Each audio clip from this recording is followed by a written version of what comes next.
कणकवलीमधनं भाजपचे 4 उमेदवार ज्यांनी आघाडी घेतलेली आहे, कणकवलीमधली ही अपडेट आणि त्यासोबतच वेगवेगळ्या ठिकाणचे अपडेट आपल्याला समोर येत असतानाच आता भाजप 14, शिवसेना 3, राष्ट्रवादी 2, काँग्रेस 2, ठाकरेंची शिवसेना पहिला त्यांची जागा जी आहे ती आघाडी घेताना दिसते। ठाकरेंची शिवसेना एका जागी आघाडीवर, राष्ट्रवादी शरद पवार पक्ष अजून एकही जागा त्यांना आघाडी मिळवता आलेली नाहीये। सिन्नरमध्ये ठाकरेंची शिवसेना आघाडीवर आहे।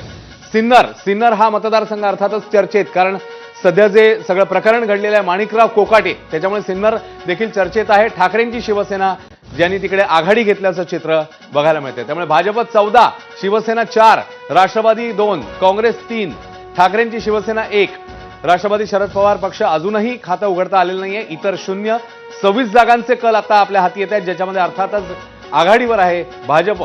सिन्नरमध्ये मात्र ठाकरेंच्या शिवसेनेने आघाडी घेतली आहे, त्यामुळे सिन्नरमधली मोठी अपडेट म्हणावी लागेल। ठाकरेंच्या शिवसेनेने आघाडी घेतलेली आहे। बघूया आता नेमकं निकालामध्ये काय समोर येतं। कणकवलीत भाजपचे 4 उमेदवार आघाडीवर, तर सिन्नरमध्ये ठाकरेंची शिवसेना आघाडीवर। कणकवलीत पहिल्या फेरीमध्ये भाजपचे 4 उमेदवार हे आघाडीवर आहेत। कोल्हापुरात शिंदेंच्या शिवसेनेच्या उमेदवाराची अपडेट आपल्या समोर येते। त्यामुळे आता निकाल लागोपाठ यायला लागलेले आहेत, कल यायला लागले आहेत।